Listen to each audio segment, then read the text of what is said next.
Mga dahilan kung bakit mahina ang gatas ng baboy inahin. Paano natin ito malulutas?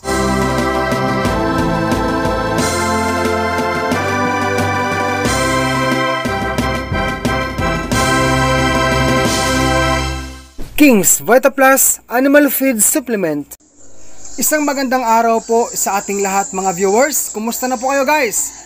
Ang topic natin ngayon sa video na ito, yung sinasabing mga dahilan kung bakit mahina ang gatas ng baboy inahin sa panahon po na siya ay natapos ng anak at ganun din sa panahon na siya po ay nagpapasuso sa kanya pong mga biik.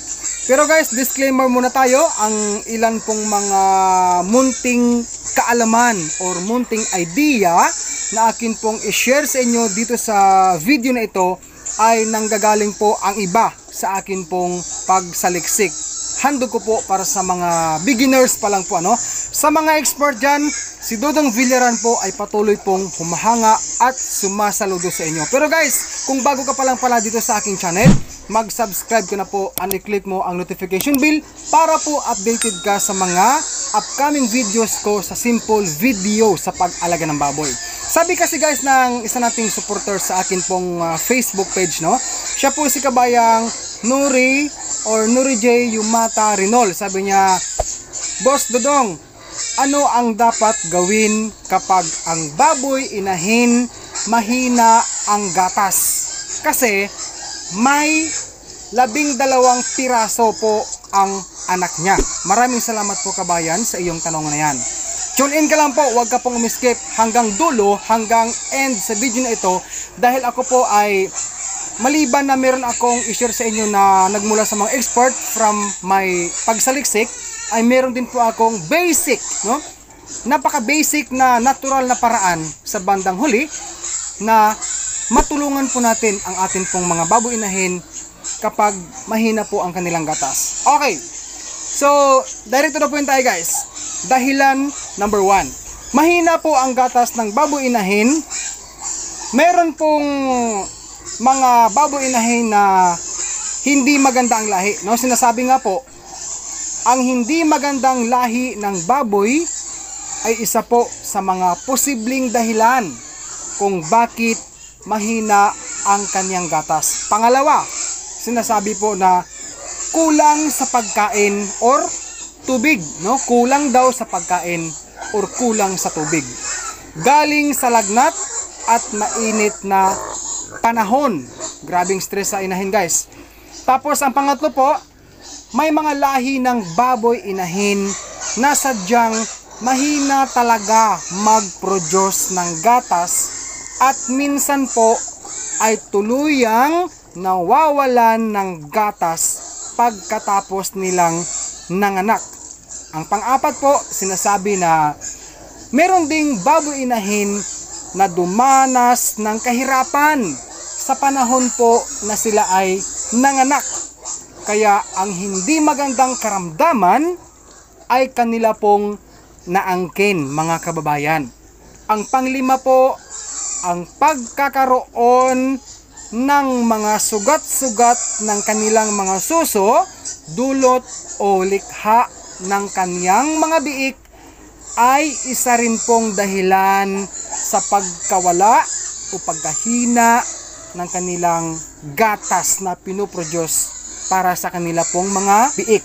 Ang pang-anim po, sinasabi po ang pang-anim dahilan na ang pagbigay ng bigla ang labis o sobrang pagpapakain po sa inahing baboy bagong panganak ay isa rin dahilan sa pagkawala ng gatas, no? Isa rin po daw na dahilan na mawala ang gatas ng isang baboy inahin after siyang nanganak, yun pong bigla ang labis o sobra daw na pagpapakain. Yan guys ang sabi po ng eksperto ha, ayon po sa aking pagsaliksik. Okay? Ang pangpito po, sinasabi na ang baboy inahin na matanda na ay humihina na rin ang pag-produce niya ng gatas kahit po siya ay subok na or tested na sa pagiging mabuting isang baboy inahin. Ang pangwalo, ang kakulangan daw ng pagkain at nutrisyon ay isang dahilan din kung bakit nawawalan siya ng gatas. Ganun pala yan guys, ano?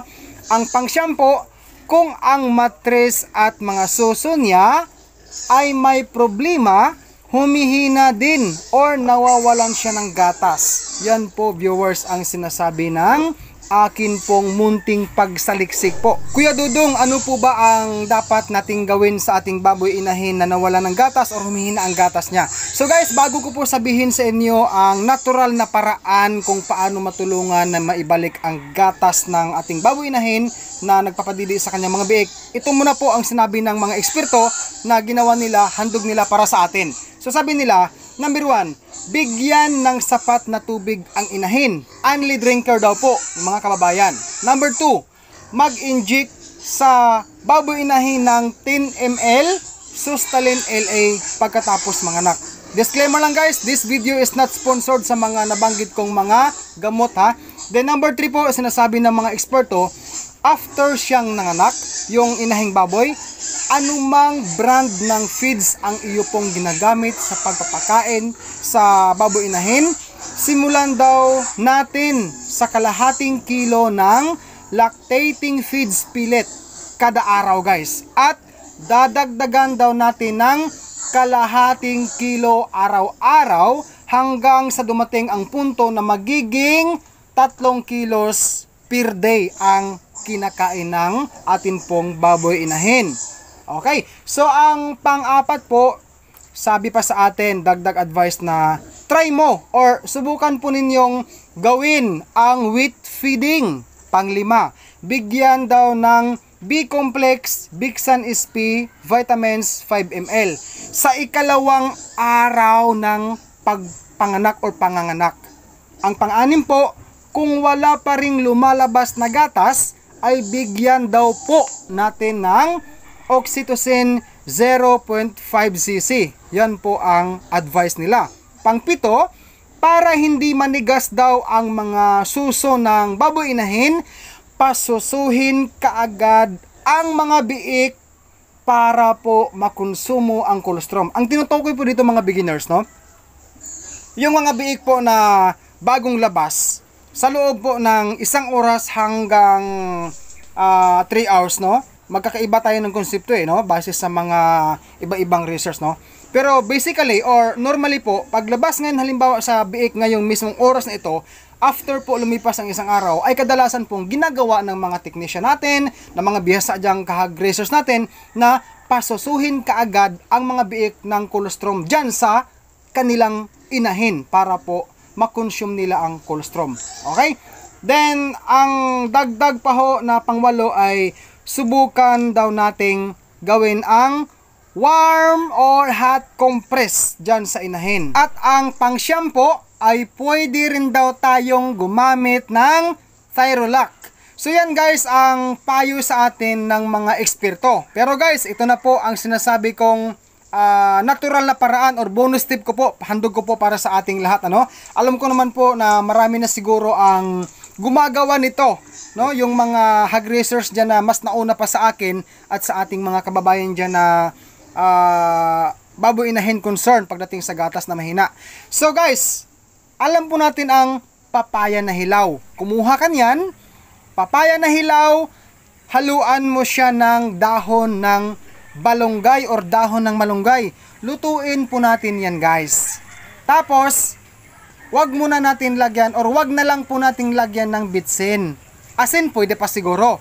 And then, pag naluto yan, syempre palamig-lamigin muna natin at pwede mong ipahigop or ipakain or ihalo mo sa feeds na lactating at ipakain po sa ating baboy inahin na mahina o walang gatas. Subukan mo lang guys, hindi ko naman po ini-insist talaga na okay yan. Pero try mo lang gawin kasi tested and proven na rin po yan ayon po sa mga kahag-racers natin dito sa amin na akin pong nakausap. Bago po tayo magtatapos sa simpleng video na ito, gusto ko lang pong i-share sa inyo viewers ang simpleng ginawa ko po sa akin pong baboy inahin ngayon na sumilang po ng unang pariti noon at sa puntong ito ay umabot na po ng second parity in God's grace or from God's grace, no?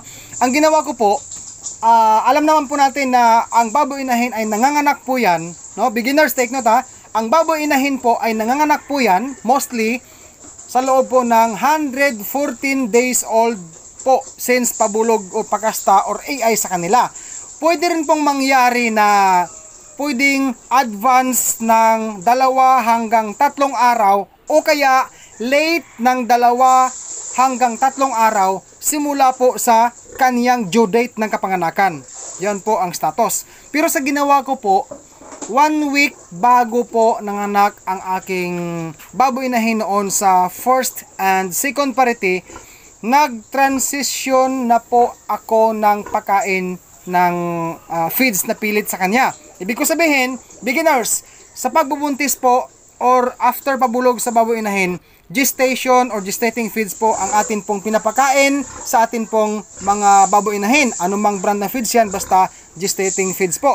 And then, 1 week bago nanganak ang aking sow noon, nag-transition na po ako from gestation into lactating feeds, or ang ginamit ko guys noon ay Mama Pro Milk Maker, yung premium quality po na feed sa Pigurlac po, ano. And then ginawa ko yun guys, ang pagpakain ng Milk Maker sa 1 week bago siya nanganak noon, hanggang winalay ko po ang mga biik niya sa loob ng 1 buwan na edad sa mga biik bago ko siya winalay. And then syempre po guys, sa totoo lang po, habang nagbubuntis po ang aking baboy inahin mula sa first and second parity noon, habang buntis guys ha, every other day lang po akong gumamit sa kanya ng King's Beta Plus Animal Feed Supplement. Then siya po, or after siyang nanganak, nagsimula po akong nagpakain ng kalahating kilo muna everyday. Tama po yung sinabi kanina sa feeding guide na akin pong nabanggit guys, na dagdag half kilo everyday. Huwag po biglaan ang pag-feeding sa atin pong mga baboy, no? Kumbaga, dahan-dahan lang po.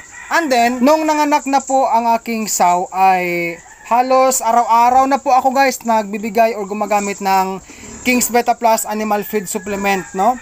Thrice a day po akong gumagamit. Hindi po ako guys naglalagay sa drinker kasi po ang akin pong pang pinubring small backyard piggery ay yung sa ano guys, yung sa inahin ay wala pong pig drinker, kaya wheat feeding po ako sa aking pong baboy inahin. Pero guys, maniwala po kayo o sa hindi, sumpit po ang gatas ng aking baboy inahin sa panahon po ng pagpapasuso niya sa kanya pong mga biik, no? Hanggang winalay ko po. Sa totoo lang po guys, sa araw na nagwalay ako sa mga biik niya sa second parity and first parity, ay marami pa ho talagang gatas, bukol na bukol pa ho ang kaniyang mga didi.